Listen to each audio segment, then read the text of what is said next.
Chapter 3, Mishnah 6. The Mishnah discusses situations where someone wishes to establish a chazaka of usage for activities that affect his neighbor. The first set of cases in the Mishnah deals with gutters and downspouts, which catch rainwater and direct it to fall into a neighbor's courtyard. One who has placed a downspout, a pipe that receives water from a roof gutter and channels it into his neighbor's courtyard, in a particular spot for 3 years without protest, does not thereby establish a chazaka of usage to keep the downspout in that particular spot. The neighbor can require him to move it to a different side of the roof. For example, if the gutter is placed along the eastern side of the roof from north to south, and the downspout is located at the southern end of the gutter, the neighbor can demand that the downspout be moved to the northern end of the gutter. Since, in either case, the roof owner will be able to rid his roof of the water, the precise location of the downspout does not make much difference, and the neighbor can ask him to move it even if he did not protest its placement for 3 years. But he does thereby establish a chazaka for the downspout's general area, and the neighbor cannot force him to remove it entirely. While the roof owner cannot establish a chazaka to keep the downspout on a particular end of the gutter, he has established a chazaka to the right to allow his rainwater to descend into his neighbor's property. Therefore, while the neighbor can ask him to move the downspout, he cannot ask him to remove it completely, only to shift it from side to side. Use of a gutter for 3 years in one spot, however, does establish a chazaka for that particular spot, and the neighbor cannot require that it be moved. A gutter is considered a permanent fixture, and by allowing it to remain in place for 3 years without protest, the neighbor shows that he accepts that it will remain there permanently. Therefore, he cannot even demand that it be moved to a different side of the roof. The Mishnah's second set of cases deals with ladders that one places in his neighbor's property and uses to go up to his roof or pigeon coop.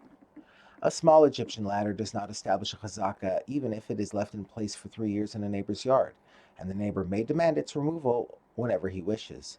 But a larger Tyrian ladder does establish a chazaka after 3 years, and the neighbor must then allow it to remain in place permanently. A small net ladder is not considered a permanent fixture, and the neighbor will not protest its placement because he knows it is temporary.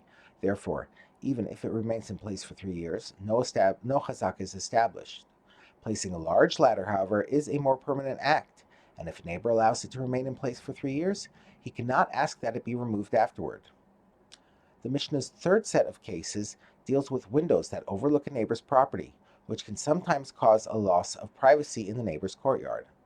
A small Egyptian window cannot establish chazaka, and a neighbor is therefore entitled at any time to build a structure on his property that blocks the window, even if the window has been there for many years.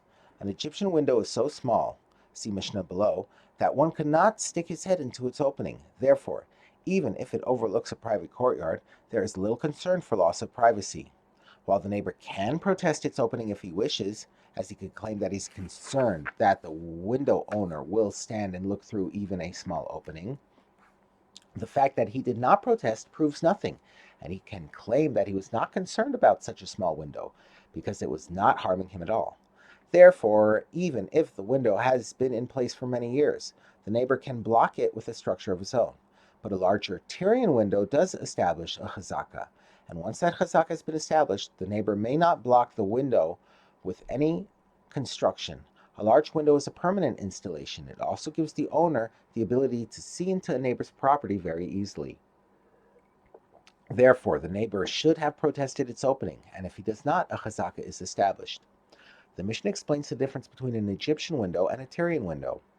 Which window is an Egyptian window? Any window whose opening is so small that the head of the person cannot enter into it. Rabbi Yehuda, however, says if the window has a frame, then even if a person's head cannot fit into it, it is treated like a Tyrian window, and it can establish a chazaka. According to Rabbi Yehuda, any window that has a frame is considered a permanent fixture, which the neighbor should have protested. The final set of cases in the Mishnah deals with poles or pegs that project from a person's roof or walls over his neighbor's yard, which are used for hanging or storing objects. These poles or pegs project into the airspace of the courtyard, and establishing a chazaka for their usage prevents the courtyard owner from building any structure that would require their removal. A projection, even if it is as small as a tefach, can establish a chazaka for its place, which will prevent a neighbor from demanding that it be removed. Any projection that is a tefach long, and certainly one that is larger than a tefach, can be used for storage and is considered significant. If the neighbor does not protest its use for 3 years, a chazaka is established. Therefore, one's neighbor can protest if he wishes to build a projection of this type. Placement of such a pole or peg will potentially cause the neighbor a loss, because once it is established, he will be unable to build anything that requires its removal. Therefore, he has the right to protest as soon as it is put into place. But if the projection is smaller than a tefach, it is considered insignificant, and it cannot establish a chazaka that will prevent its removal. Such a small peg is considered insignificant, and the neighbor will not protest its presence unless he needs its place.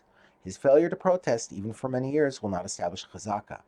Therefore, one's neighbor cannot protest if he wishes to put such a small peg in place. Although the neighbor can certainly require him to remove even a small peg if he wants to build a structure that requires its removal, he may not prevent him from placing such a small peg initially.